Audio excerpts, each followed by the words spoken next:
Hello, everyone. I'm Gold Derby Senior Editor Susan Wloszczyna, and I'm going to be talking to JK Simmons, whose new series on Hulu, Defending Jacob, will be premiering on April 24th. And it's a very interesting show. But thank goodness for this time for streaming sites like Apple TV Plus, because they're godsends right now. And I think even though you didn't know this would happen probably when you filmed the series, I think it's good to have such a good series on. And anyway, now I haven't read the book. So I will say it's not exactly comfort food for the soul, but it is intriguing, and it's very, you have to think about it when you're watching it, and it's a little tricky, in a good way. Yeah, it's very intelligent and well done and thought-provoking, and difficult subject matter, but I think, at least for my family during this time, we're sort of bouncing back and forth between lighthearted stuff and then more challenging stuff. Yeah. And for those who didn't read the book like me, the basic plot is there's this 14-year-old boy we learn who's your grandson, and he is charged with murdering a classmate with a knife. And complicating matters is that his father, Chris, who's played by a very bearded Chris Evans, has been a longtime assistant district attorney in his community, and conflicts arise.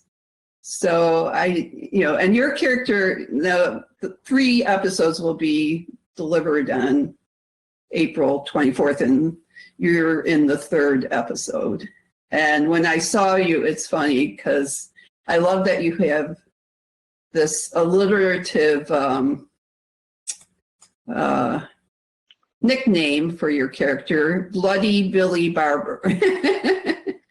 And you can discuss this crime a little bit if you want to. Well, Bloody Billy Barber is totally innocent, of course, but some people seem to think that he committed gruesome murder at some point in his life. He's not the most savory character, and certainly Chris Evans, the bearded Chris Evans, who basically is just a lazy guy who doesn't like to shave. Let's be honest. When his character comes to visit me, it's sort of a last resort for him, and we have long since parted ways, and it's not exactly a cuddly father-son relationship. Yeah, and also, I just wonder why you wanted to play this character. I mean, here's the funny thing: when I saw the character was you, I felt a little sorry for him at first, because I like you. So. But then that changed pretty quickly down the road. So. Yeah, well, I mean that to me, part of the draw for me was that there is some ambiguity. I mean, he's a pretty awful guy who's done despicable things. But as is the case, usually in the best, most interesting writing, I find, it's not a black and white world. He's not a 100% evil character, and we do see hints of humanity from him. So the draw initially was that I knew Chris and Michelle Dockery were involved. I knew Morton Tildum was directing, and I'd had a great experience with him previously, and I thought the material was really dramatic and thought-provoking, and is a really interesting combination of a family drama, a legal drama, a thriller, And yeah, the character was a guy who kind of comes in and just provides a little spice off and on, beginning in the third episode of 8, and it was shooting in Boston, where I have friends. So there were all kinds of reasons to do it. Right. And now you previously played a pretty chilling character on Oz, Vernon Schillinger, right? Well done. Yes, thank you for the pronunciation. But this guy isn't quite so evil, I think. No, this guy is not the head of the Aryan Brotherhood. Right. Schillinger, yeah, people used to, and Oz back in the day was one of the first things that I actually got recognized for on the street after 20 years as a theater actor. People would often refer to him as the bad guy on Oz, and I thought, wow, there's a lot of bad guys on that show. Right. It's pretty much 90% of the population is bad guys. Right. Yeah, Billy Barber again is. Although Vern Schillinger was there was some complexity there too, thanks to Tom Fontana. But this guy, I think we get more glimpses into Billy Barber's humanity. Right, and it's interesting too because I mean I don't think much about murder, thank God, but the whole notion of a murder gene being passed down is sort of interesting. And I don't know if you looked into it very much, but there are, if you Google it, it does come up. And, I think it's a little controversial whether or not that exists, but it's an interesting notion, because this is about hereditary tendencies and things like that. Right. Yeah. And certainly, I mean, there's a lot of things about which you can argue, nature versus nurture. But certain things are undeniably genetic, and is psychopathy one of those? Again, I'm not going to come down on either side of that, but it's a really interesting debate. Yeah. Now, did you film in a real prison in there? Because the whole thing was shot in that town, Newton, that exists, right? So I don't know where you were. You weren't supposed to be in Massachusetts, but I figured they probably filmed it close by and didn't take you to North Carolina or wherever he is. So. No. We did, and all of my work, I'm trying to remember now. Am I correct? Yes. All of my work was actually done on stage.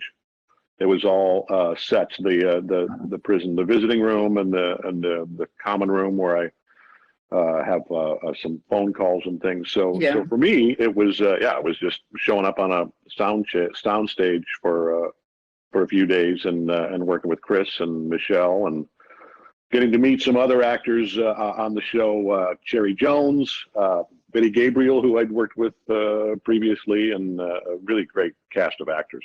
Yeah, I do like Sherry Jones a great deal. I don't think I've never seen her be anything but good or better than that. And I've seen her and admired her work a lot on stage and screen, and this was the first time I got to actually sit and talk with her. We don't have any scenes together, but we ended up on the stage together for most of an afternoon, so we that's great. Get to know each other a little bit. Yeah.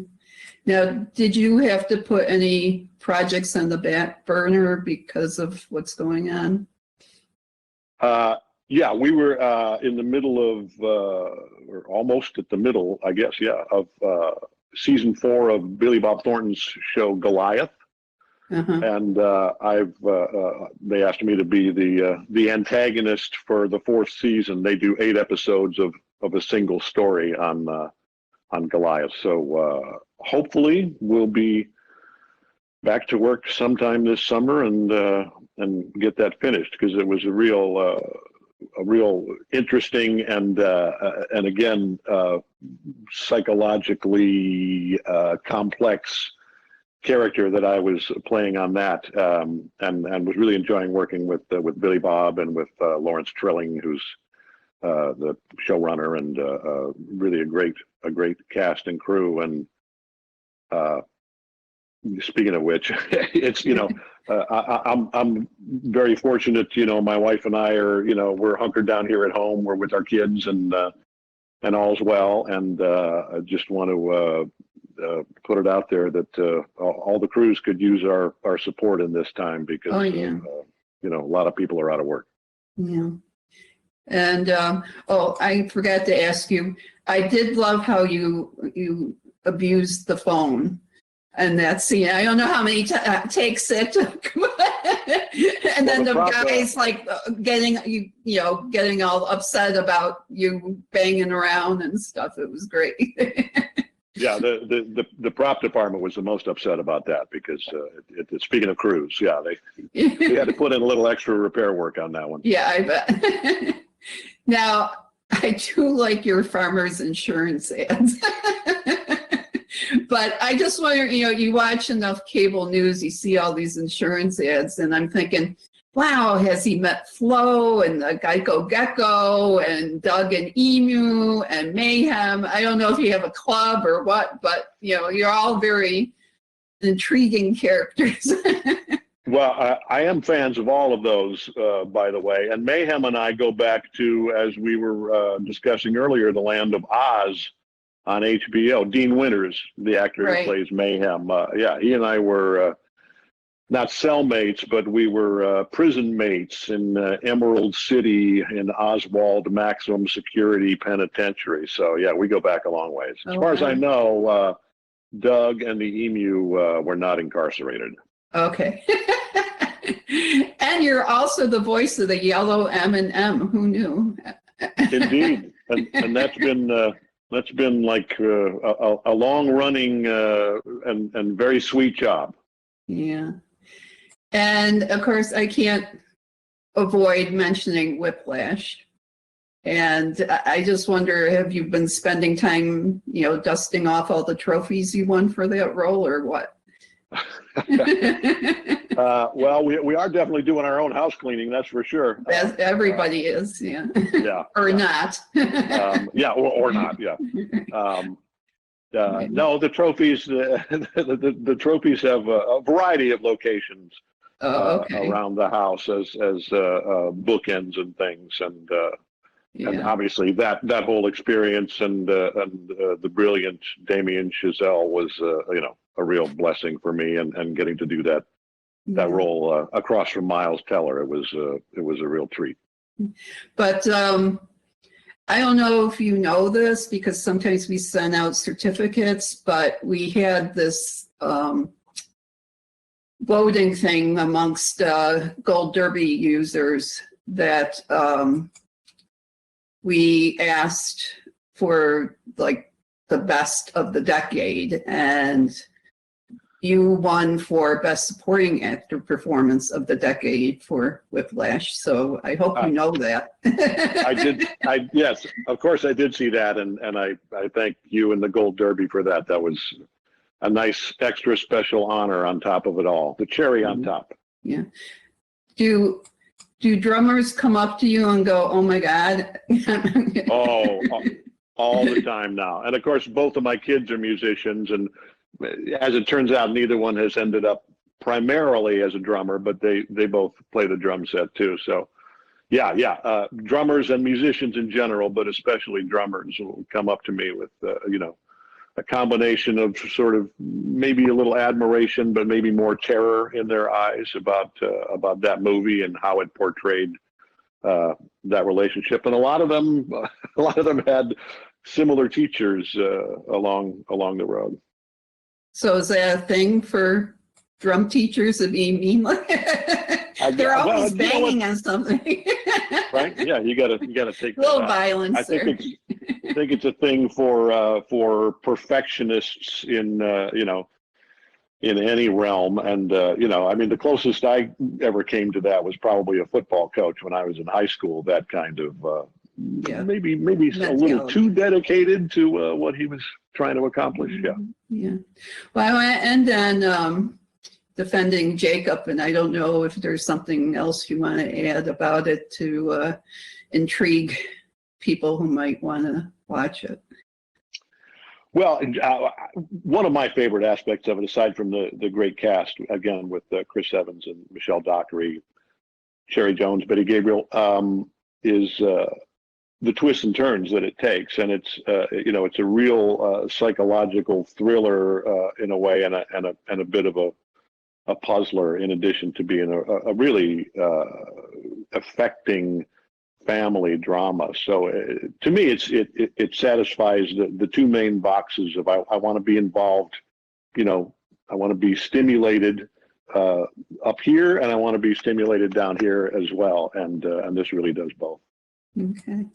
Well, thank you for your time, and thank you for making this series, because it did keep me entertained and my mind off of things. So, and being in another world where people can still hug each other. Yeah, it's strange to watch that, isn't it? It is. Yeah. It is. But thank you for your time. My pleasure. Thank you.